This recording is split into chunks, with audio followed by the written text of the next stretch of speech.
You probably have seen from the papers, but we've got Ken Adams here, author of the book that I can see on a lot of people's desks. He's signed one copy already. Whether he's willing to sign any more before the tenosynovitis kicks in, I'm not sure. But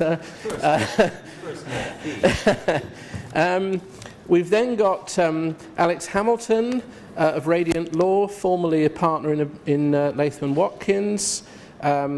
We've got Ian Biddle from Cisco. We've then got Marcella from Orange in Paris. We've got Andy Wishart from Contract Express. And we've got Dan Deacon from Clifford Chance, who does complex financial transactions that I don't understand.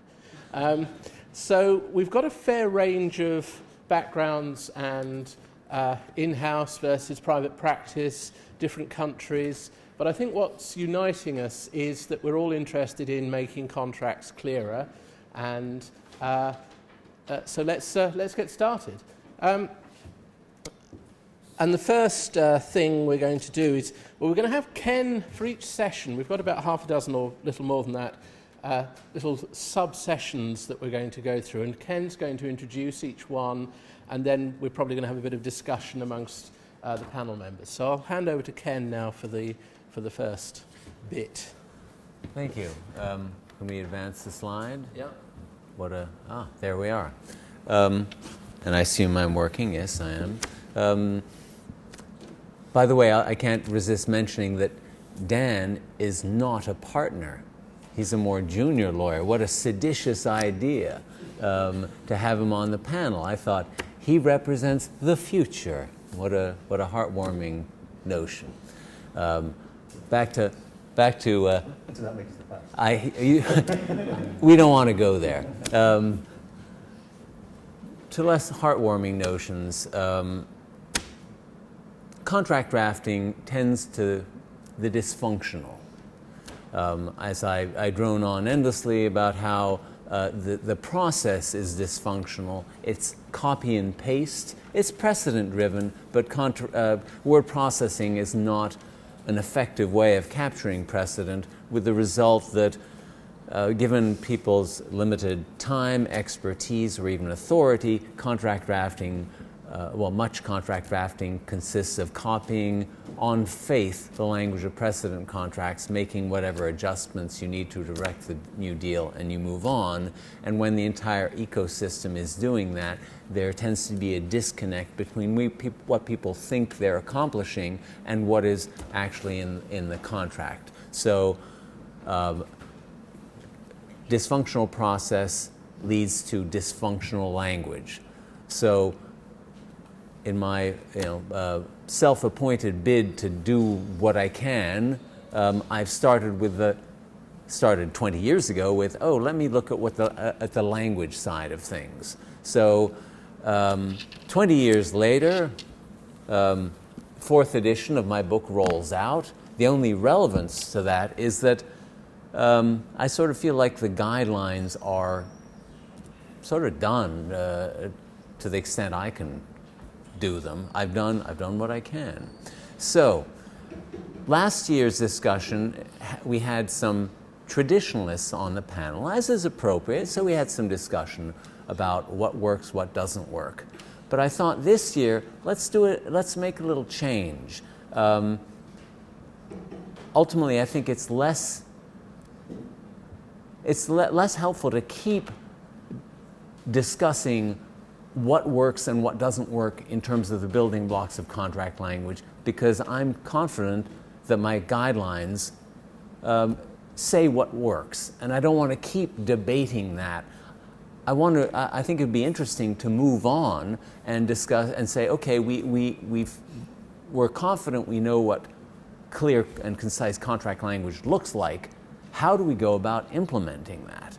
So to have that discussion, I cheerfully pack the panel with cronies, just so that I could be confident that the conversation would be constructive and we wouldn't end up kind of just circling back on the same old stuff. So hey, we're the Magnificent Seven. Ken, can I just interrupt? Yes. Can everyone hear us at the back? Are we audible? It's difficult to tell down here. Okay. Okay. Fine. Excellent. Can we advance? Maybe maybe I'll learn to operate the clicker one day. No. So it's a closed shop. Yeah. Mark has to operate the clicker. You have to be a visiting professor. That's right. UCL. I will nag anyone willing to sit still for 5 minutes to say that fixing contract language and contract process requires different of these steps. You adopt a style guide for your contract language. You train your people in drafting and reviewing consistent with that style guide. You redo templates so they're consistent with the style guide too. And you use technology to the extent that your it makes sense for your contract process, so you can turn contract drafting into a commodity instead of a copy and paste process. And our discussion this evening is going to consist of exploring those topics. So on to the next slide. Thank you. So, style guide. As with other slides, I'll just quickly say what I have in mind, and others will chime in. So my notion is a style guide for the building blocks of contract language. My book is I suppose, a foundation for a style guide. It is no longer particularly handy in terms of, I'm not sure it's realistic to hand a 600-page book to all your contracts personnel and say, here, do this. So I have in mind next year publishing a more user-friendly, boiled-down, infographic-y sort of book to accomplish the same goal. There are companies that have adopted style guides, notably Adobe Systems has prepared the Adobe Law Department Style Guide. In my Win Friends and Influence People way on my blog, I suggested here are the shortcomings in that style guide, but I think the most important thing about it is that it exists at all. The idea is catching on, but ultimately I suggest that it doesn't make sense for hundreds of companies to develop their own style guide. The most successful style guides are prepared by some organization with some credibility, whether it's the Economist Style Guide or the Chicago Manual of Style, and I suggest that's the way ideally we would go. We'll see whether my entry succeeds in that regard. I'm a bit of a hard ass, if you forgive the vulgarity. I'm inclined to say it's compulsory rather than voluntary, just because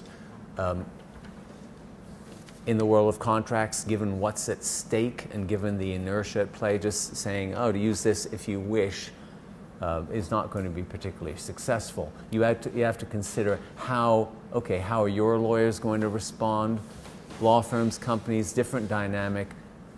Law firm partners are notoriously more independent-minded than other folks, so perhaps that's more of a challenge.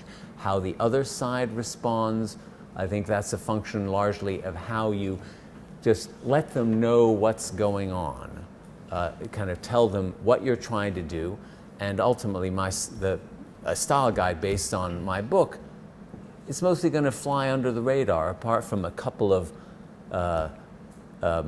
elements that might cause brains to implode and that you have to treat carefully.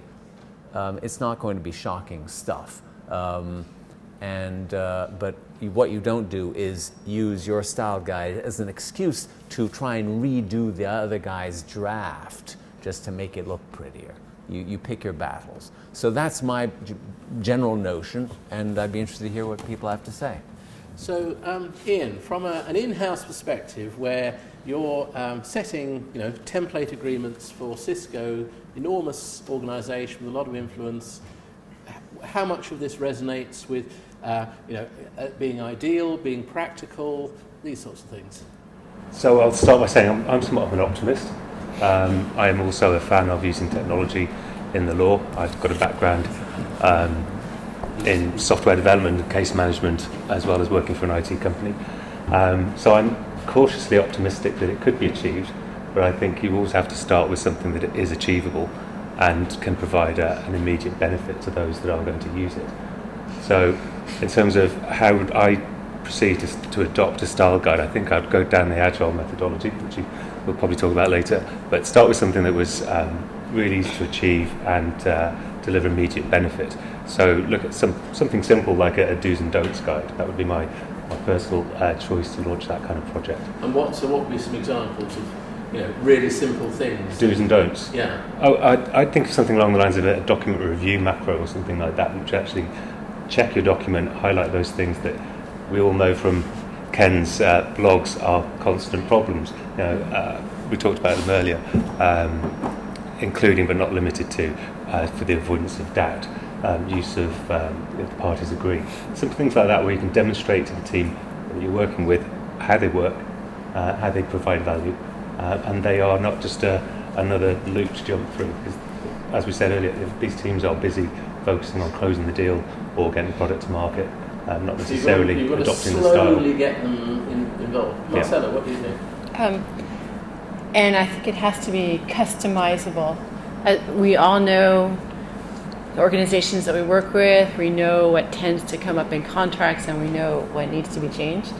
So, for example, just a disclaimer, my name is Marcella Sampic. I'm in-house counsel with Orange, large telecommunications company.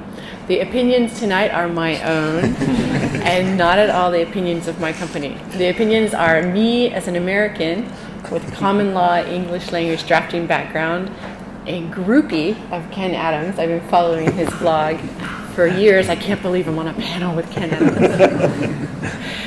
And me translating these ideas to my colleagues who are very skilled and amazingly drafting and negotiating in a language that's not their original language.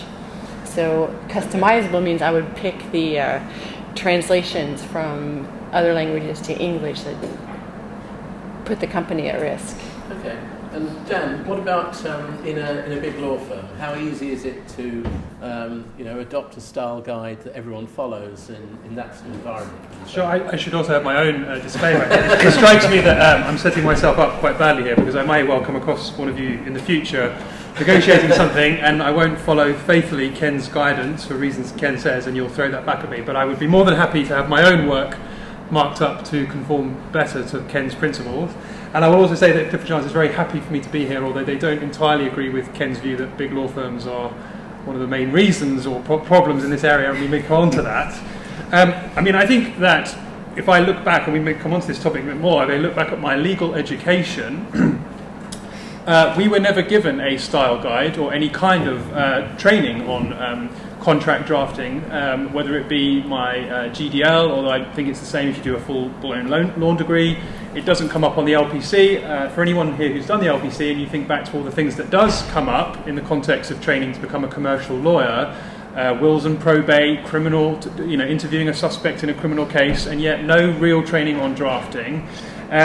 And so, to my mind, the obvious book that every young person coming through the system should be given is Ken's book, or at least an abbreviated version of it, so that certain key usages, whether it's around how to draft an obligation or certain antiquated usages that really may look like they're needed but possibly aren't, if you really are able to question them, would be really important, really helpful. And the point more fundamentally that I think Ken's work is very important for is that once you have your mind opened to the fact there is someone out there forensically challenging all these notions that people throw into documents, then that liberates you to do the same. And my experience of doing the same in the context of drafting documents as a lawyer in a private practice law firm is that but the gentle probing of other people's reliance on sort of common usages rather than thought through contractual drafting often comes with no challenge in response, because no one has ever told me that you have to say here too or there too or to the extent that. They will put it in because it was in the last template they did that somebody else put together. And right. so I think it's very easy in a lot of contexts to do this. So we have, let's move ahead 5 years, and we have 5 years of people coming through the LPC having studied, if not the magnum opus itself, the nutshell guide to Ken Adams. And are they then going to be challenging the partners at Clifford Chance or other firms to say, your drafting is substandard? How's that going to work? Well, I don't think they would use the word substandard. But what they might do is present a draft. The system doesn't really work like that. Partners, as much as I regard them, don't do a lot of drafting, first of all. I do it, my colleagues, my associate and senior associate colleagues do it. Yeah. And what I think partners will appreciate is a draft that has followed their instructions, made clear what they wanted, made clear what the client wanted, which is probably the most important thing, and reflects the deal that we're supposed to be doing. I certainly work in an environment which is very active in having people feed in improvements and contributions to how things can be better done. And I am yet to find someone who hasn't found at least some use. When I talk to people about Ken's work, someone who doesn't find some use in following some of these tips. Lawyers can be fairly dismissive of other people telling them what they do is wrong. Yeah. But I would say that given how fundamental contract drafting is to our job and to the service that we're trying to give to big clients like Cisco, like Orange, having regard for these principles and implementing them can only benefit you, can only benefit the client, can only benefit the relationship. Yeah. So when you produce your well-written draft that complies with these principles, and the other side scores it all out and says this is bad drafting, what happens then? Well, they haven't done it. Well, that's great. Because it isn't. Okay. But if they did do that, then I would happily go to town and have the fun of the argument with them. Yeah. Well, I have an example. Just last week, at a company which will remain unnamed, I sent a draft of an agreement to the other side, and the other lawyer sent it back, and he had put hereby everywhere, like added herebys. And in-house, when you're working in a company, you really need to build and strengthen relationships, and you do not want to insult or make someone feel that their work isn't appreciated. So I sent a big thank you email we had 20 people on this email. Thank you so much for your additions. Everything looks great. I think we're ready for signature. So I had accepted all of his changes, but I did not accept any hereby. He, being a good lawyer, would go back and do a draft or a revision and see that all his herebys were gone, but silence, no opposition. We talked about that point earlier, and I have put in a few comments where I've specifically said this isn't necessary, it's not needed, very low key, but introduce them directly to the other lawyer, not in front of the clients. We have a conversation about the latest draft lawyer to lawyer, and we have that conversation rather than presenting it as a failing in the drafting of the other lawyer in front of their client, and that works really well. And I think this, if I may, this goes to the point that in a company, a style guide has to be compulsory. It has to come from the top. People don't have time to change their templates or update things, so it has to be a directive. A lot of leadership. Right. Requirements, yeah. Okay. I think probably in the interest of time we should move on to the next topic, and well, perhaps we will invite comments or questions at the end rather than after each session, but perhaps now we can go on to the next topic, Ken. Sure. And that's trade. I don't think this need to detain us much. I just wanted to suggest a contrast between the traditional approach of training contract drafting, which tends to be let's ask a member of our team to just have a lunchtime session, impromptu war stories or what have you. It tends to be a little free-floating and unstructured, and ultimately not particularly helpful. I think a more systematic approach makes sense. One question is, all right, do you have the expertise in-house or or internal, whether it's at a law firm or a company? The tendency tends to think yes. I tend to think that it actually involves specialized expertise. Coming up with a deal is one thing, coming up with the language to express the deal. A specialized activity, it's kind of, a book's worth of specialized knowledge, so I think outside help makes sense. Obviously, that's sort of in my interest, but it's what I think. So are there obvious ways you can present that information? I would like to see things moving to a more systematic approach. Certification, just online testing and study mechanism using the more sophisticated approaches that allows an organization to see, okay, our 15 people have gone through this process and they've met whatever standard is. And we'll talk later about contract automation. That can provide a mechanism for training as well. I have a private little fantasy of an LLM program for specialists in contract drafting, working with large global companies in terms of developing a cadre of people who are geared to this sort of work. So that's interesting in terms of automating, because I can imagine you could come up with a sort of repetitive test to see, has your contract drafting got above a certain threshold. On my blog a few years ago, I linked to something called the blah blah meter, which was a little bit of coding that told you, you got the lower score meant that you had very straightforward language, the higher score meant that you were sort of using big words and trying to bamboozle people.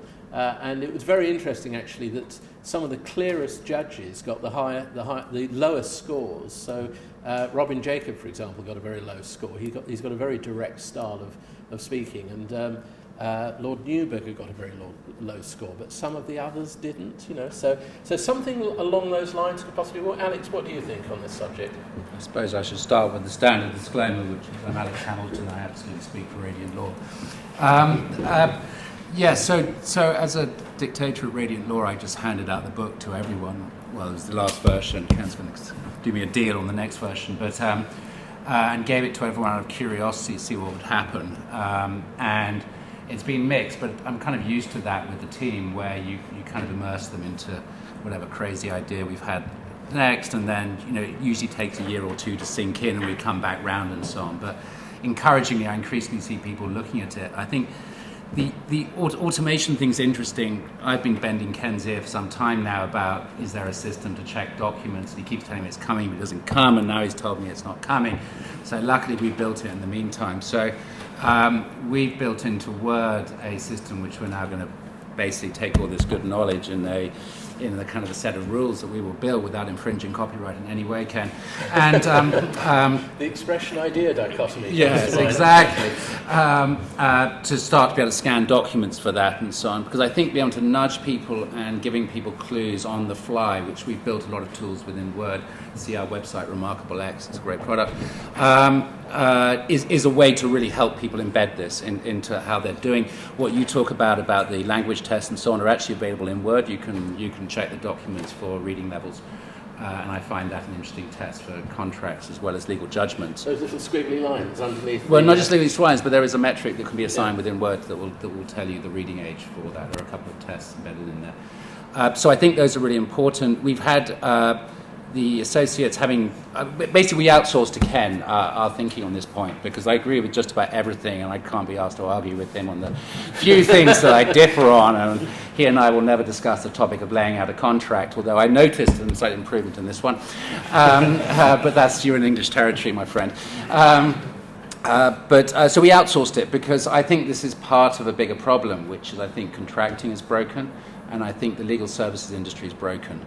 And I don't really have time to fix everything. So it's a lot easier to just say, we talk about the silver shotgun cartridge. There's no silver bullet to fixing these problems, so you're going to have to fight it on a lot of fronts. And so you take this standard, which I do recommend, and then try to embed it in a lot of ways. Okay. So, Dan, we talked about LPC training. What about in law firm training? What's the, is it getting a know-how officer in to do things, or because the transactional people are the superstars who can't be expected to do drafting, or how does this all work? Well, look, I think the first thing to say is fundamentally being a lawyer is quite a solitary profession. And I think that whilst Which is why open plan is a very bad idea. Well, I agree with that. So the first thing I was saying, it was very good to see there's lots of students attending today, and more generally, I think the message to anyone coming into the profession is you're going to have to get used to spending a lot of time on your own, working things out, not talking to other people, feeling very pressured and very overwhelmed. And you'll do a lot of things to overcome those massive problems in your life, as I have had to do. And you'll then have to do more of it outside of your normal working hours to get better, because you will get better by keep going at it. So I think there's lots of great avenues. I think an LLM would be great. I'd sign up for it. But I think that fundamentally, you've got an amazing book here and a constantly updated blog. And if you're serious about getting into this and you're serious about improving the way you do stuff, then ultimately it's up to you. To find the time to do all this other stuff would be great, and I'm sure it could be done very well. But ultimately, each lawyer needs to take responsibility for the fact that the fundamental skill that we are selling is our ability to craft documentation that reflects the ideas, concepts, prerogatives, priorities of our clients. Clearly there are issues with that across the profession, but I think that there are now amazing resources, Ken being the fundamental one, to get there. I think that lawyers are very, very, very busy people. I think that the firm, any law firm that is encouraging in the way that Alex just describes there from the top, that people should be having regard to this and bringing people in like Ken, or giving people the time to have regard to this, would be fantastic. But ultimately, for me personally, beyond Ken, putting something more online, more audible lectures, more podcasts, which I've always encouraged him to do, but I appreciate that the man himself is very busy. It's up to you. Yeah, and going back a generation, there was a lot more kind of apprenticeship approach to training, where you sat with a senior person and they pointed out the errors of your ways. Somebody in the room might recognise that, but that doesn't happen so much nowadays. Perhaps because there's a lot more kind of... I'm sorry, I wouldn't agree with that. You wouldn't? No, plenty of people have pointed out the error of my ways over the years. I still think the system is very robust in terms of crafting, creating good lawyers. Alex and I maybe debate that point. I, as someone who I think is getting better and better at my job every day, being in a superb environment for learning, and an encouraging environment, I benefit. This is where I am massively in defence of big law. I think you combine Ken's work with the opportunity to do work, you've got a great environment to work in. I get people mark up my work less and less now. But I still think the system works. I do think, though, that the system doesn't have built into it a moment in time where it says to people, you're now going to have to start drafting agreements. Do you know how you're going to do that? It has lots of other things it tells them: how to write emails, how to manage their time, how to deal with difficult people. We have all this training, but not a comprehensive training on how to sit down and craft an obligation, how to craft a discretion, a prohibition, the fundamental principles of Ken's work. However you want to describe them, you only get that at the moment in your legal training if you've come across Ken's work. Okay. All right, shall we move on to the next topic then, which is overhauling your templates? Ken? You can train people until you and they are blue in the face, but people are going to draft by copying. And so if all they have is traditional templates, that's what they're going to copy. So if you're looking for a systematic overhaul, redoing templates is going to have to be part of that. And it's challenging because it takes time. And it helps, as I've said, being able to handle your organization's transactions doesn't necessarily mean you are equipped to express those transactions in a contract as well as you might want to. and templates require maintenance. So it's a commitment of time and resources, and it involves change that sometimes can freak people out in terms of the difference between what they're currently working with and what is optimal.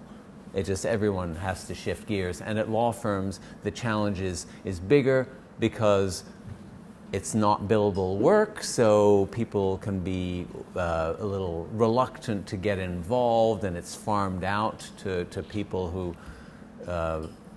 whose work is less essential for billable work.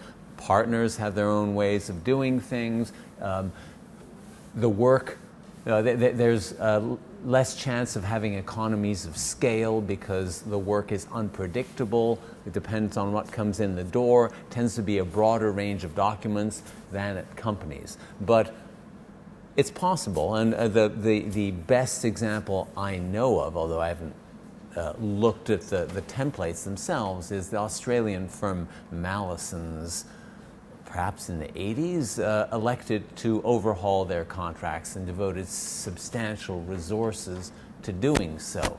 It was an ambitious undertaking. So it can be done even at law firms. So I'd just be interested to hear what the panelists think about this process. Who should we start with? Ian? I think I would probably attach some of those concerns at law firms to working in-house as well. So we are under time constraints. We don't have billable hours, but we have deadlines, quarter ends, fiscal year ends, and that sort of thing. So we have similar challenges, and there are people out there creating new templates from scratch for new business models or new product launches, that sort of thing. And their focus is often on getting that product to market or getting the deal done, in the case of a sales lawyer. So we have similar constraints. I think tying back to what we were talking about with training as well, I think if you can encourage people to actually provide input to your style guide on an ongoing basis, it kind of addresses that, so that as these people are then creating new templates, they're aware of these issues, they build it in as they're doing it rather than being a project of itself. So I would see it as not as a project on its own, but something that you encourage people to do, and gradually over time your new templates and your older templates, when they're being revised for compliance or for other issues, will adopt that new style.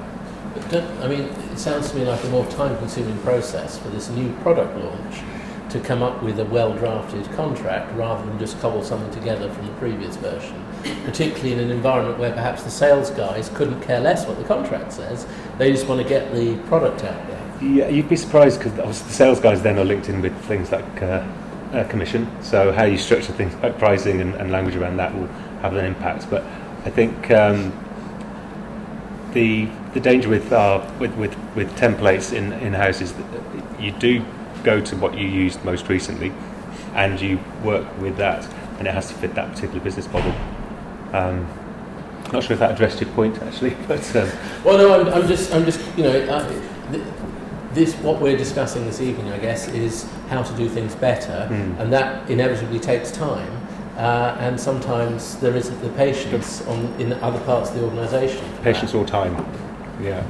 And I think you have to address the fear, too. People's fear, if we don't use what we've been using in the past, we might miss something. It's been working. I'm scared. I think now working in an environment where I really have to build consensus, you have to address the fear, and you have to show there's a financial cost to poor language. Speed to signing will help convince the salespeople. If we have a simple contract that's clear, easy to negotiate, you're going to sign faster. You'll get your commission faster. How many times have you heard, don't make any changes unless they're absolutely necessary? So are these absolutely necessary will be the pushback. Obviously we can massage that. Alex, have you got any thoughts on this one? So we generally work with our clients' paper, for good and bad. And we've got a couple of things doing. So we do managed legal services. So we get brought in to do the day-to-day commercial contracts, typically on our client's paper. And then we're working on a big project. We don't know how to rewrite, well, take 200 different product contracts and bring them down to one set for a large company. And all I'd say on that second piece is, for God's sake, start with one agreement. Don't get yourself into the nightmare of spinning round and round trying to compare them all. You just say, just give me your best contract, choose one, and then just figure out how to do it. I think the key to me to success in this area is tact and diplomacy. Going to your point, we generally come in and smile nicely when we get hired. We don't want to raise a thing, and then quietly and slowly try to chisel away at the language. And I think this is incredibly important on that basis, because we're starting to form here an objective view of what good looks like. And if you can find any allies internally who've read this, then suddenly you're talking a common language and progress is possible. I think the other part of that is championing internally. It has to be championed. And if you have an unreasonable person, in the sense of the unreasonable person expects the world to fit around them, and therefore progress depends on the unreasonable person. Unless you have an unreasonable person senior in the organization who's willing to take a stand and say, actually, we are going to fix this, you'll never fix your terms. And the final piece is modularization. The more, and it's going to come onto the automation topic, the more you can take language and make it adaptable in lots of situations by switch on this bit or switch on that bit, the more you can start to tame your document suite, rather than running 10, 30, 100 parallel contracts all roughly covering the same thing, which is madness. Because overall, humans' brains saturate fast, and the ability to hold many things in your head is hard, and at least for me. And so you can't have that many contracts you're trying to fix at one point in time. What about fixing? What about having clause banks of well, that's the ultimate modularization. So that's what, we're building stuff in that thing. So I think that's where you kind of need to get to. Yeah. Okay. All right. Shall we go on to the next subtopic? Creating rigorous templates. Oh, well, this slide is simply an excuse to look at, okay, who do we get to redo templates? Let's see, but before I go on, I should mention I probably should have tact lessons from Alex in terms of dealing with templates. So my tendency is to come in and say, see your template? Here's your new one. So it's But why do you need tact, Ken? What does it matter to use it? Well, I'm not sure I'm hardwired for the tact thing. It's more a matter of, you're hiring me to do the best job I can, so here's the ugly truth. And I understand that I'm prepared for the fact that you might freak out. And I'm prepared to then we can say, okay, well, this is the optimal. We can discuss what we do as a middle ground as necessary. So that's a conversation. And so also, Dan, is your question perhaps linked to, is it somebody else's job to have the tact? I think my question is linked to, I can understand why when you're trying to get on with another lawyer and trying to get things done, it's helpful to be tactful when you're essentially telling them what they're doing is not, in your mind, correct. But my impression from Ken has been he's been fighting quite a good fight on his own for a long time, and I would not like to see anything other than the full fat coat version of Ken continuing that fight. Because someone has to do it. all right, you'll get it. For example, if you haven't read Ken's letter to Jeff Bezos, the CEO of Amazon, I highly recommend that to you, because that is one of Ken's classic posts, or when he does the takedown on Vactel, which again, if you ever coming into an intimidating environment like a law firm and see Ken go straight for the jugular, whether you agree for it or not, is a great thing to see. It helps, if you like, show the emperor maybe doesn't have quite as many clothes as they like to think they do. So maybe we need a bad cop and a good cop, and we can allocate roles here. Alex will be good cop, persuading his colleagues, or Marcelo, to persuading them to gently move in the right direction, and then Ken comes in and bang, this is how it's got to be done. Yes, I think different temperaments seem suitable. I'm with my self-appointed role as arbiter. It would indeed be disconcerting if somehow I developed any sort of tact. But yes, you can find that blog post by searching for Bezos on my website. I've yet to receive a response from Jeff. I'm I'm mortified. But okay, in terms of who does the work, I sort of to return to a point I made previously, knowing your organization's deals doesn't necessarily equip you to create the optimal contract. And the big peril is drafting by committee. I had a seminar customer of mine, someone say, we were so inspired by your seminar, we redid one of our key templates. It took 18 months. And that was said as a point of pride somehow, and I thought that something is amiss. And I will routinely hear from companies who say, we asked Susan to spearhead our confidentiality agreement template overhaul process, and I think that's yet another wheel being reinvented in a wobbly sort of way, and in a way that is crying out for a commoditized process, or at a minimum more specialized expertise, so you don't have to ask people to take on additional roles that they're not necessarily suited to. Then there's having law firms redo your templates, and I suggest that generally these days law firms are equipped to get the deal done, bet the company work. People aren't going to insist that it is as efficient as possible, or the work product is as smooth as it could be. It's mainly just get the deal done. So I'm not sure asking a law firm to create a template that's going to be used 1,000 times is a good idea. So I say, hey, contract drafting specialists. The fact that there are very few of those on the ground doesn't negate that I think they're appropriate. And But I mean, surely part of the task here, though, is to get the template not only drafted but adopted by the organisation, so there is a kind of negotiation process going on here.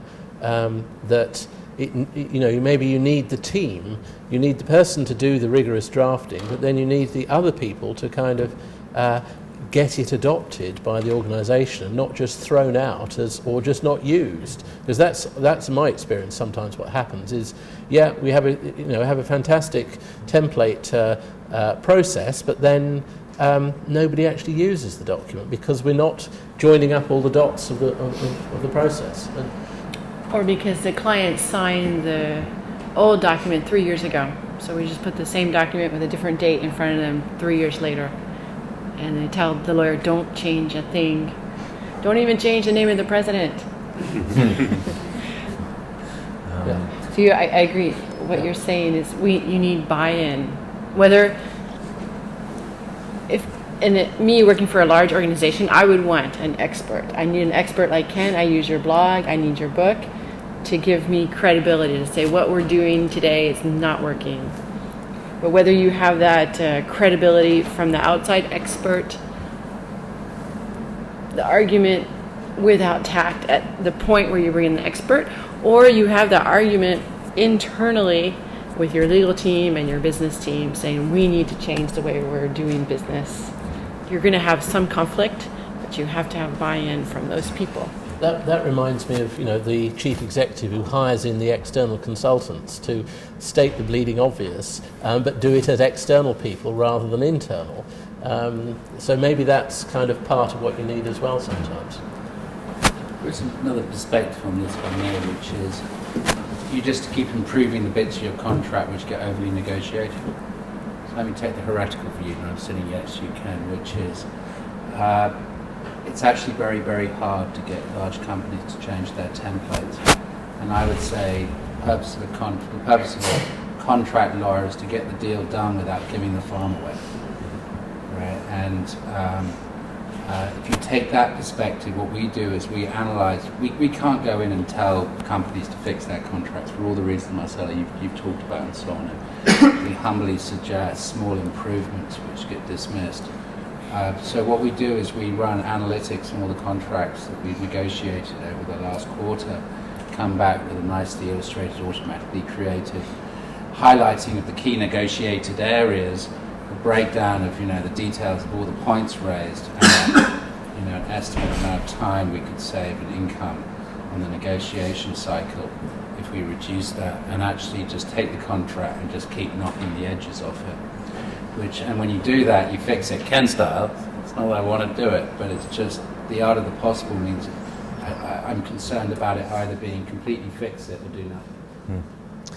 Yeah, earlier this year I went on a kind of a listening tour. Actually, it's more like a haranguing tour by me. Going to the biggest companies, I say, give me your templates, and I say, look at these problems. You have all the money you might need, the resources to address this stuff. So just as out of curiosity, why are you living with these shortcomings? And that little speech was not met with wide acclaim. So I am entirely realistic, and what Alex said certainly rings true. So it's simply a matter of some organizations have a greater appetite, and if that's the case, then I help them out. But otherwise, an incremental approach, and certainly being able to say, allow us to show you metrics. Let's being able to demonstrate a cost to an efficiency will capture people's attentions. And more generally, in terms of the idea of imposing something, innovations are only going to catch on if they make people's lives easier somehow. So just being able to say, here is something that'll take you half the time to read and understand, that can help. It's not a guarantee of anything, but ultimately stuff catches on only if it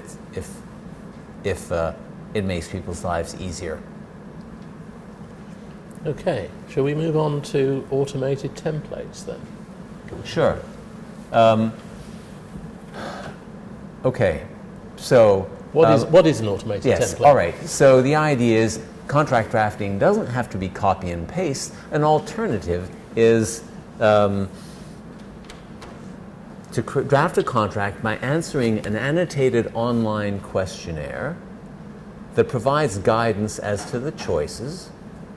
You work your way through, and this is not just a coarse plug-in blocks of text thing. Instead, it's a logic-driven questionnaire where if you pick choice C, the questionnaire can reconfigure itself to say, oh, you're interested in C, will allow us to offer more C options. And when you're done, the system pulls together the preloaded language that ideally complies with a set of guidelines, and it reflects suitable subject matter expertise, and life is good. And because that is a far gentler alternative to the copy and paste variant. I have an automated confidentiality agreement, and when I have to create a confidentiality agreement, I pat myself on the back for having created it in the first place, because it's just an easy way of doing things. So that is one. It's the best way to make for an efficient process, a speedier process, one that just makes everyone's lives easier. Once you how many hours did you take to create the questionnaire? You don't want to know. But Andy Wishart is on the panel, because Andy is global head of Contract Express, and I have been thoroughly in the tank for Contract Express. I'm not sure, I don't know if that's an English figure of speech. Is that like in the Shark Tank? No, I've been a devoted user of Contract Express for many years, and it has allowed me to do everything I need to do. So I thought it would be great to hear Andy's thoughts on these things. So, and I mentioned the training. You can have training at a lunchtime session in a conference room, or you can present materials to someone as they're making a decision. You say, okay, you're faced with this decision. Here's this little annotation. You want to know more? Click on these links, and you'll get more materials. So it makes the guidance that much more immediate. And automation also allows for control. You don't have people making improvised changes. And the Contract Express offers a whole range of control options to allow you to monitor what's going on. But the idea is you gently take the keyboard away from most people, in that you're not asking them to come up with the verbiage. They're focusing on what they know best, doing the deals. And you have a specialist group that handles the language. So, Andy, do you want to talk a bit about that? Ken, I think you did a great job there describing it. I'm also proud to be the only non-lawyer on the panel. And just by way of background, I'm a legal technologist. I was a co-founder and CTO of the Contract Express company that Ken's referring to, and now part of Thomson Reuters as of 2 years back. I just wanted to pick up on, really, automated contract drafting is not new. It has been around. It's been around for 2 decades. I think back to around about 2003 when we first started working with the likes of Cisco, who really sort of grabbed and pushed the envelope, which is an Americanism, but really pushed forward this sort of concept of automating the process by which we get to a first draft, but not by a lawyer. A critical benefit of contract automation or automated contract drafting is that it doesn't have to be a lawyer who is making those decisions that will drive the inclusion of certain clauses over others. We could make this available to non-lawyers, and I know most people don't like to use the term non-lawyer. I love it. I think it's a brilliant term, and I wear it with pride. But our research has shown that you can save up to 85% in that drafting, in the time that it takes to create a draft with automated tools. And I think that is, these are table stakes, if you like, that, every organization, every corporate legal department are under such great pressure on resources and time and money, that they have to be doing this. And you could argue that automation of templates which have not gone through a sort of rigorous reworking process could be a garbage in, garbage out, and I totally get that. But I think automation itself lends itself to working on that process of consolidation of templates, of thinking structurally about the content of the templates, and that's a necessary pre-step to the automation itself.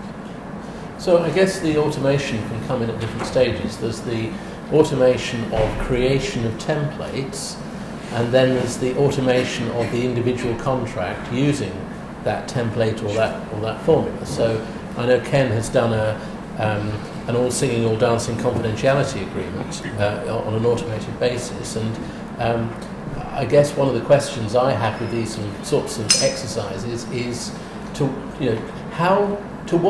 I guess a judgment call has to be made as to how many questions you're going to ask the contracts manager. Are you going to ask them just your top 5 questions, or are you going to ask them 50 questions? Yeah. It's the next slide. Oh, okay. It might just have something about customization. Anyone want to tackle that notion?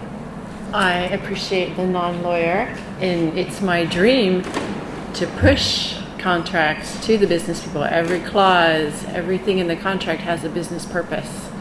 It's not about legal. We're here to reduce risk, but the reason for that contract is the business.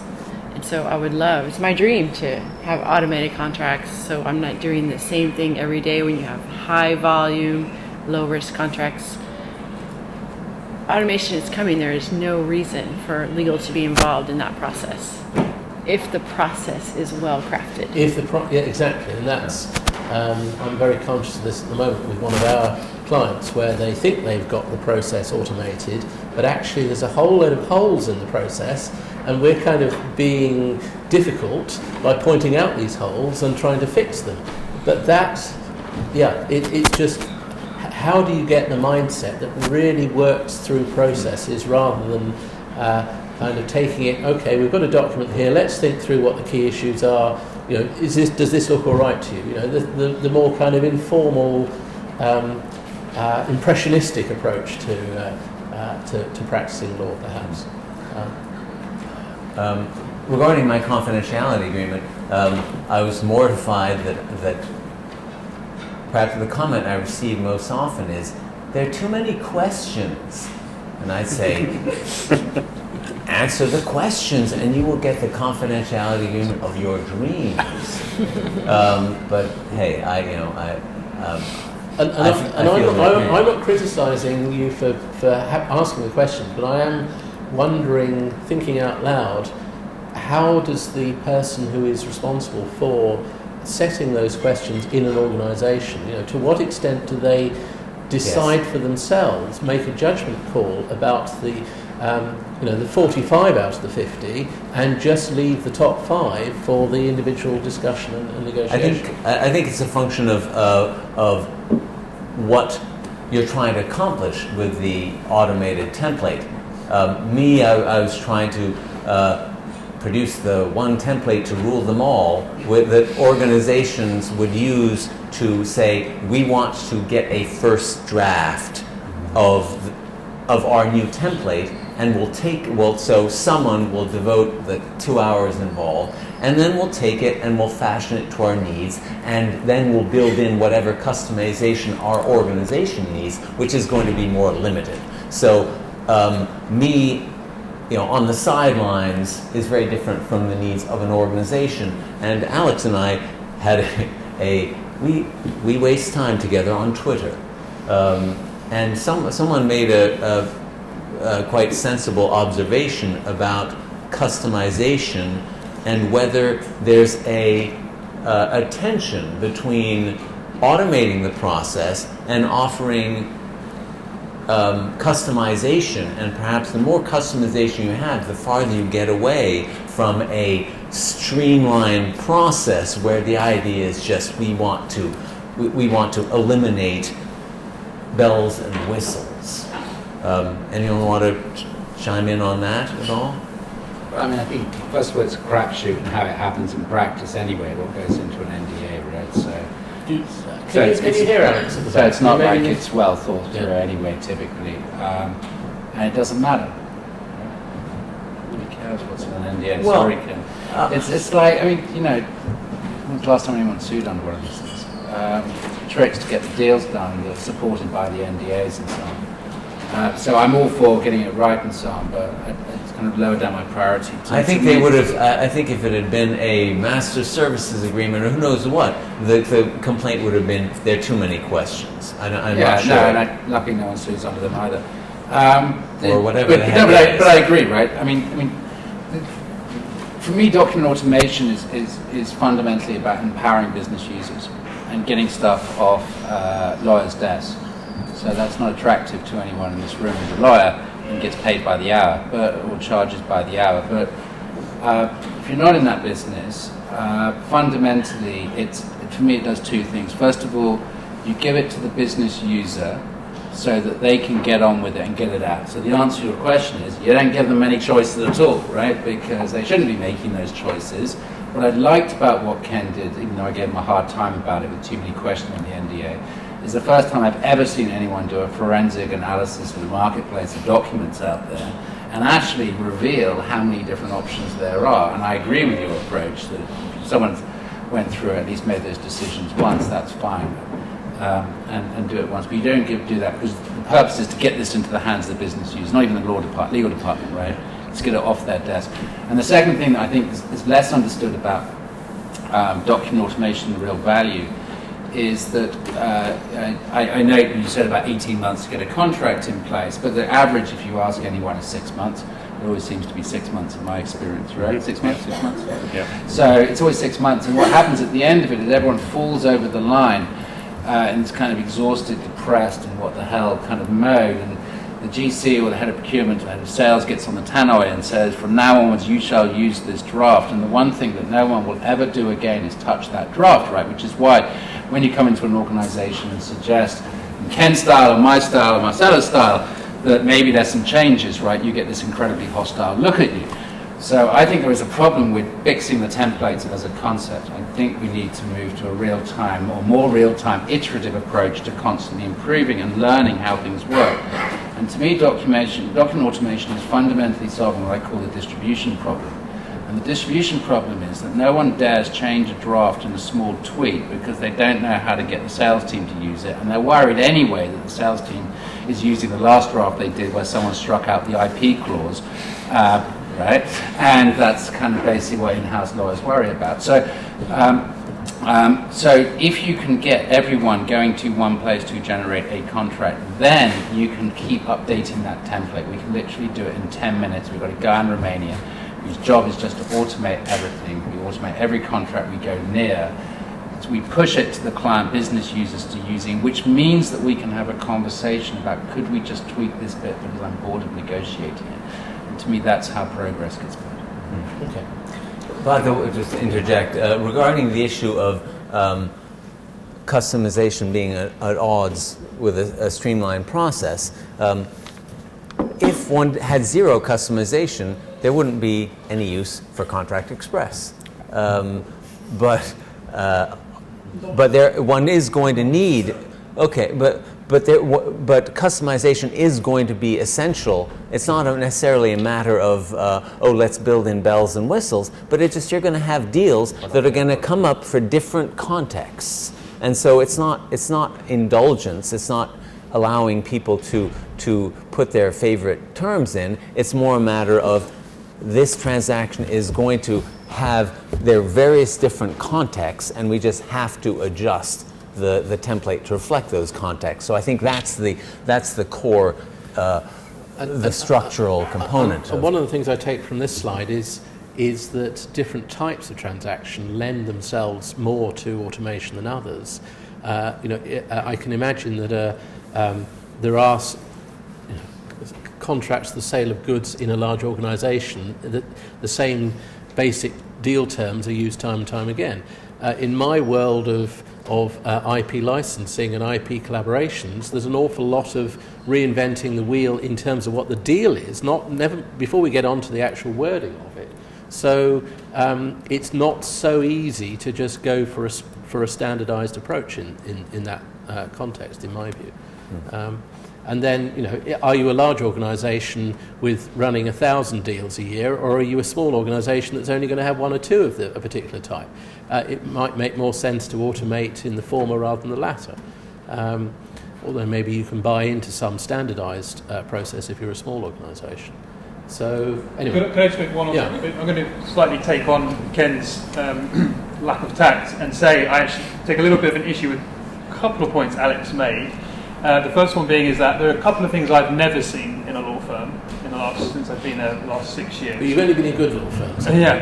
One of them is anyone agreeing to best endeavours, which we talked about earlier, and Ken obviously talks a lot about, but you don't see that very much anymore. And the second one, and it's good that we've got two people on the panel who instruct external lawyers, is clients allowing us to bill by the hour. In fact, that is an almost, certainly I've never enjoyed the wonderful fruit of profitability from being able to bill by the hour. And actually, very consistently now, we are asked to do jobs on a fixed pricing, and anything that goes over that pricing is often very rigorously debated. And actually, as we move away from the billable hour, what Ken is promoting, what is being promoted in this work, is actually a lot easier to implement, because clients will take the view, we've agreed a price with you, if this is your view of what needs to be done and it can be done within this budget, then we will go along with that more.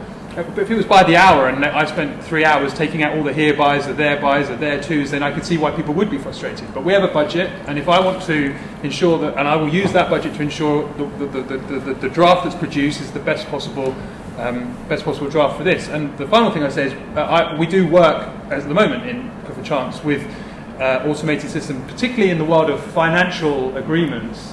The ISDA Master Agreement lends itself, the schedule lends itself to being automated in its drafting. The LMA lends itself, Loan Market Association documentation lends itself to questionnaires, and we have seen that. So I think certainly where financial agreements, where they're so often used, so scrutinised, so well known by so many different organisations, I think there is scope for this. I think the challenge is going to be, the niche, the smaller things, the less regularly done things. There's always going to be that need to have lawyers who literally can just pick up a pen, pick up a blank sheet of paper, and X amount of time later have a full-blown contract. And I think your world of financial transactions is the other end of the spectrum from mine, with IP collaborations. So Okay, should we go on to the next? Just for the record, yeah. I would never pay outside counsel to remove the herebys. Good. And as we know, there is one instance where we do use hereby in grant of rights and similar. Language of performance. Language of performance. Hereby. Yes. We'll talk about that during the drinks reception. Yeah. The only point of this slide is just to make a point that perhaps Andy wants to elaborate on. You can get software that promises to do everything in the contract process, from preliminary documentation through preparing the contract, through post-signing, keeping track of deadlines and such like. I've read commentary from the consultant world suggesting that an alternative to a cradle-to-grave approach is to have a task-specific approach. And indeed, those companies I've dealt with that have made big investments in an ambitious total solution for their contract process never seem particularly happy about it. So an alternative is task-specific, whether it's signing or generating the contract. So indeed, Contract Express has a role to play in that targeted approach, because if you care deeply about the creation part of things, it's the obvious product to use. But Andy, do you have any views on that sort of issue? Well, I actually think we're almost in a golden age of excitement in legal technology, particularly in contract legal tech. Some parts, if we think across the whole contract life cycle, from soup to nuts, from initiation all the way through to execution and management of the obligations of the contracts during its life cycle, we're seeing a range of startups across that workflow and across that life cycle. Automated contract drafting is really mature. Electronic signatures, equally really mature. I think there are more emergent technologies around contract data abstraction, of ingesting contracts or automatically reading contracts to abstract data using things like machine learning techniques like Kira, Raven, Luminance.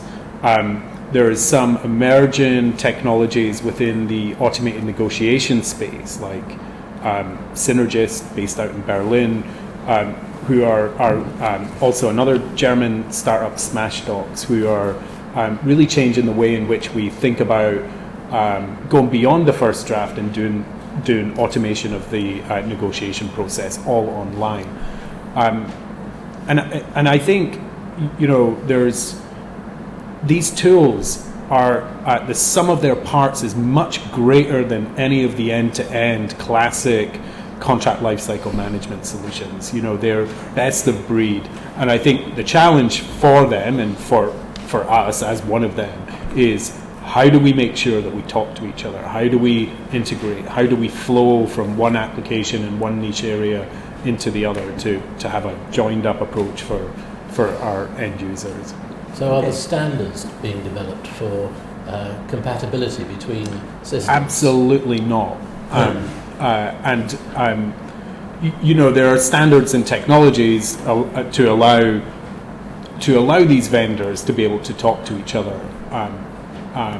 But it really comes down to either the vendors thinking about how these solutions knit together, or legal service providers to do that knitting together as well, like Radian, or you know, law firms that are bringing these technologies together. Is there a role for some sort of, you know, legal industry body or bar associations to actually try to encourage standardization of systems, so that when we have this golden age of automation, we can mix and match our products, and they will talk to one another? Yeah.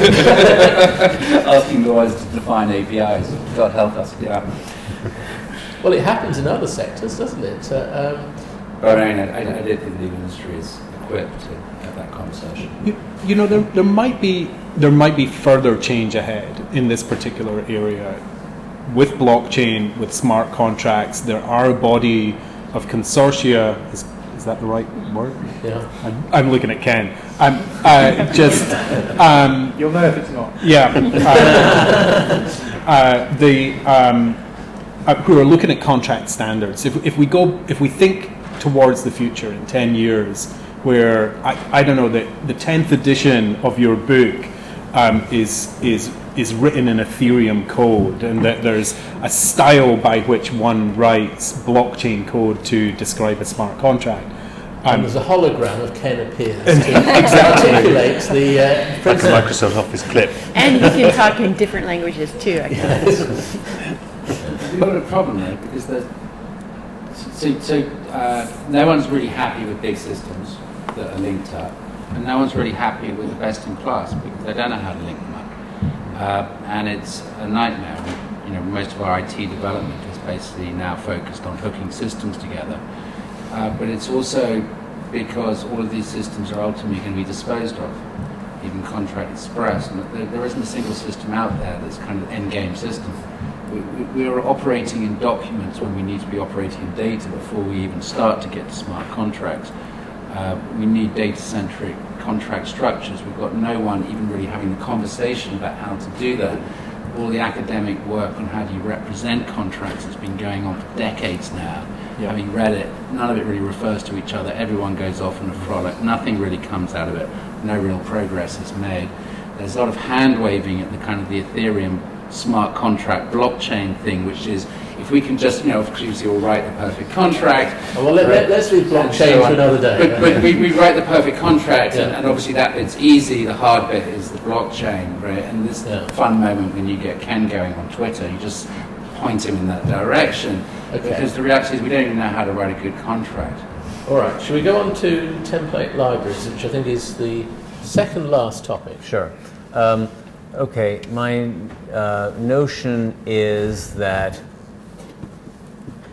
for contract drafting to be a commodity process, it would go beyond organization by organization level. Just as I think a style guide makes sense to have it be kind of just an overarching approach rather than expect a siloed approach with different organizations preparing their own.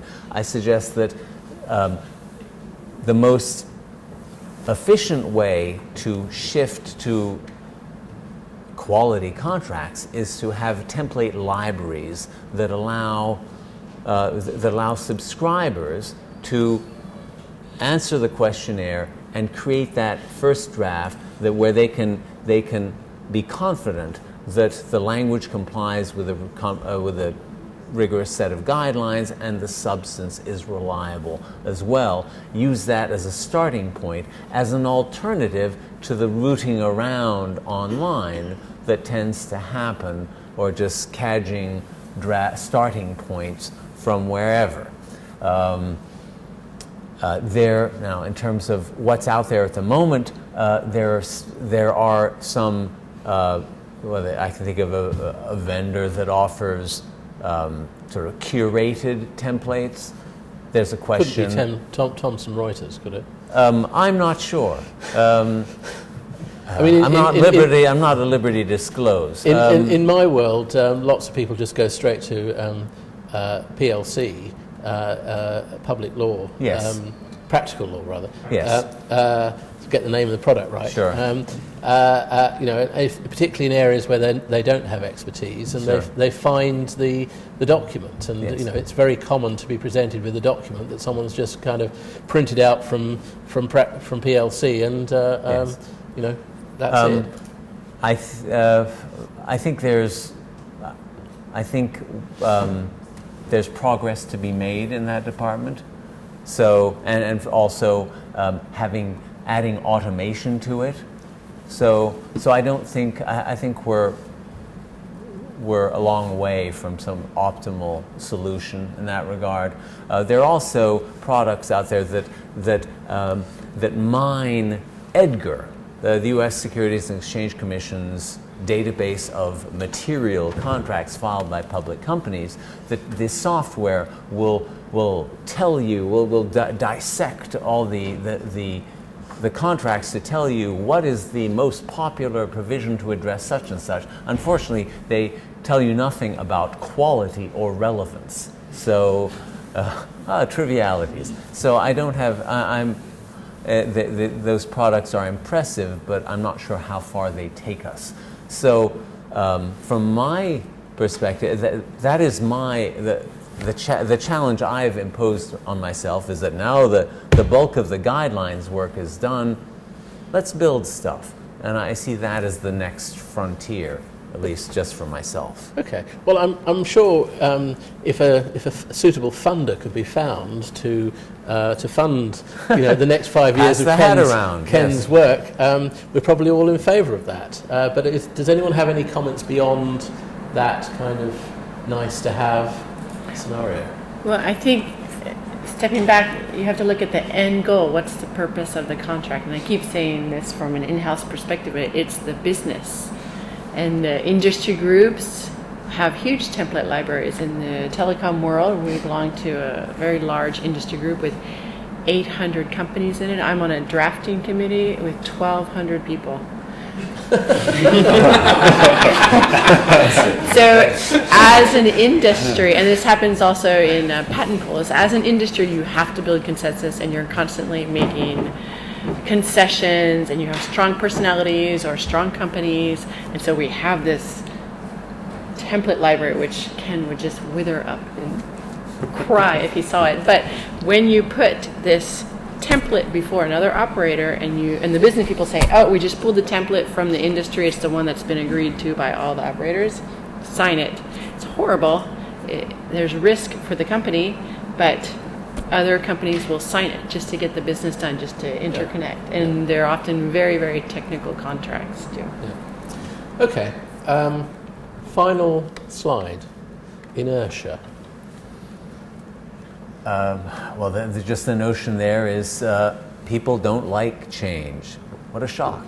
I've had occasion to write about inertia in cooking, in sport, in medicine. It's not just lawyers, but we're in a precedent-driven part of a notoriously conservative profession. So inertia is an issue. And I do ask, I lie awake at night wondering, okay, who is best positioned to motivate change? The lawyers in charge of the contracts can feel challenged if you tell them the templates you've lovingly curated actually could do with some assistance.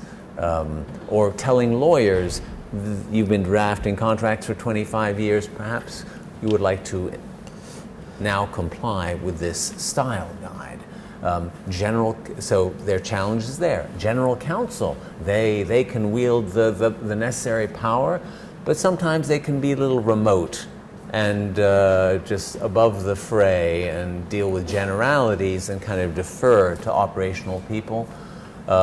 Business people, contract management groups, sometimes they're the ones who log the most time with contracts, but they can be a little a little leery of the legal group, and there can be tensions there. So I don't think there's any one answer. I just suggest to organizations, what are you most afraid of? Change, or wasting vast amounts of time and money, hurting your competitiveness, and assuming unnecessary risk? And how an organization answers that, it just depends on a raft of different circumstances. So who knows how it plays out in any one organization? And I pass it off to the other Is panel. this like, changing the demographic of legal practice? It takes time. Is there any quick fix solution, or do we have to wait a generation for it to happen? Dan, you're still going to be here when this generation is. Well, I mean, I take a slightly different view in that it's a very, like I said before, it can be a very solitary job. It can be at times a very lonely job, but fundamentally, it can be an extremely fun job, and it's a much more fun job if you know what you're doing when you're doing it. And that's been my big appreciation and thanks to Ken for being a big part of helping me get to that fun place. At a firm like Clifford Chance, you get to work on fantastic transactions. In the finance department, you get to work on very innovative transactions, and I've had the opportunity in the last year to work on, as I say, blank pieces of paper, which at the end of 2-3 weeks of hard work and drafting achieves a great result for my client and for the other side's client. And a lot of the pleasure in the drafting comes from applying principles I gained from Ken's work. So I don't feel any great inertia. I feel very energized by the future of what's going on. All these products that are being described here, I really don't use or understand. They're hurtling towards me. There's always training sessions and presentations, and I will come to learn them better. But at the end of it all, the actual job of being a lawyer hasn't really changed that much in many, many, many years. You need to understand the law. The templates I work with help me do that. You need to develop your own understanding of things, and you also need to be aware of what else is going out on in the world as in innovation. And I think there's innovation in the technology about the way things are done, and there's innovation in the way things are drafted. So I feel very positive, and anyone coming into the profession, by virtue of the fact you're here this evening, clearly engaged on these issues as well, should also know that it's a great profession to be in, and there's a great opportunity to really apply this stuff when you get in there. I think law firms, it's a little different than companies, so I understand that. Yeah, I think I would take point with the first line. I'd say resistance change is a human trait if. There's a big if there. So if that change brings a benefit to you in any way, shape or form, you'll embrace that change. So I go back to the point about demonstrating value in the proposition is important. And it's not just necessarily getting to the deal faster, it's actually demonstrating your value to your business clients and to your superiors in the business as well. So I think sometimes I'd go that way. They're interesting. There's a article about sports. Underhand in basketball, if you were to underhand, if that's the term, a free throw, you're going to do better than if you do it the conventional way. But doing the underhand thing just doesn't look compelling. So it has been rejected, even though the statistic clearly showed that it's more successful. So I think there are other factors involved than just what gets the best outcome. So people are kind of cussing in that regard. But to Ian's point, didn't people used to do the high jump by just sort of hopping over the bar rather than the Fosbury flop? Yeah. Oh, sure. So I'm not suggesting that people are always going to be cussed in how they approach decisions, but I think one has to be prepared for people to just be My annoyed. caveat was that I am an optimist, so I suppose that plays a lot of that. Okay, shall we? We've got about 3 or 4 minutes before 7:30. Does anyone have any questions or comments they'd like to make in light of what we've been discussing? We've perhaps got time for 2 or 3. Or are you feeling so kind of overwhelmed by what you've been hearing this evening that you don't feel like saying anything? Come on, yeah, okay. Are there any lessons to learn from the world of insurance where wordings have very great financial significance, they're actively exchanged across different jurisdictions, and to some extent there's a degree of standardization? It strikes me there are some lessons. Yeah, sorry. Sorry to interrupt. We were going to get a microphone, but there doesn't seem to be one. So I was going to repeat the questioner's question, but after the third line of it, I kind of lost concentration. Can you reduce your question to a single sentence, and then I'll repeat? Are there lessons to be learned from the insurance industry, where clauses are much more tightly described, exchanged across jurisdictions, and have sometimes a much clearer meaning? Okay.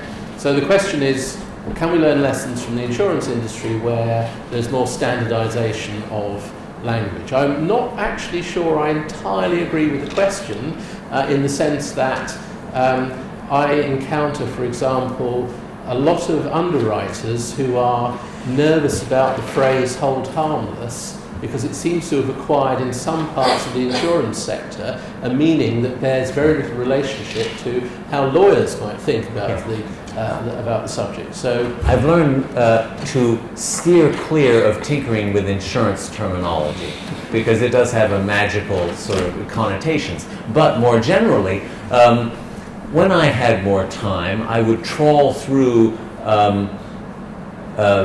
Westlaw litigation files to see what comes up, and insurance policies were a prolific source of litigation. So I don't think there's cause to feel too complacent about the insurance side of things because the people are endlessly fighting over. But isn't that in itself a driver for improvements? Whereas, I mean, certainly in the area I work, you don't get many derivative cases going to the courts. The more litigation there is, the more exposure there is of these sorts of issues. And indeed, this was a speech by the previous Lord Chief Justice was saying that he regretted the number of arbitrations that were happening in areas traditionally dealt with by the commercial court because it meant the commercial court was not getting enough of a throughput of cases to develop new case law. But anyway, that's a slightly different topic. Have we got any other questions? Yeah, we'll get a microphone just down in a moment. Hopefully this is the one that's working rather than the microphone we didn't break. Sam Dunphy from RTS UK. I was interested in Marcella's reference to the industry's drafting committee, which you do the ones in the energy industry, which I find quite general most of my life. Would the panel like to just comment generally on the usability of industry standard model forms such as IBM and Logic? And the question is, how usable are those forms? So I know that some companies take the forms and customize them to match the company's business policies and legal policies. So you get to say, oh, this is based on the industry standard form, but really it's your own customized contract. My experience, my experience with FIDIC documents, the construction documents, is perhaps representative. I had occasion to chat with them about perhaps some things that could be improved in their documents, and they retorted that they were by engineers for engineers, which as a slogan for contract quality, I'm not sure that is particularly reassuring. And I get I get the same sort of feeling from trade group documentation generally. So I think it's great that they advance those templates. I think there's profitable work could be done. Presumably it depends on how the template was generated. I know of some industry bodies where somebody has been engaged as a lawyer to be the main drafting person. So it's not 1,200 people doing the drafting, it's one person taking instructions from committees or whatever. And if that person, if that pinch point can actually follow some good guidelines on contract drafting, then hopefully we could get to a better position. One more question? Does anyone have a question? No? Okay, well then... I have a comment. I'm thrilled to see the audience here, to see the diversity of people from in-house, from law firms, from universities, and the diversity in ages. Because automation is coming, and it's going to be a different field. The last event I attended here was about a speech by a judge from Hong Kong, and half the audience were judges. And so it wasn't quite so diverse as we've had this evening, but so I think that's better. I'll note that we have a drinks reception, courtesy of Contract Express, and I do believe that the good people from Contract Express have 3 copies of my book. By some magical process that only they will control, they will hand out the copies of the book. So if you want to be in the running for that and to find out about why I and many others are devoted to Contract Express, go and have a chat with them. So the drinks are up at the top here, somewhere, are they? Yeah, that's right. Up at the top. Yeah. Okay. Well, thank you very much, everybody.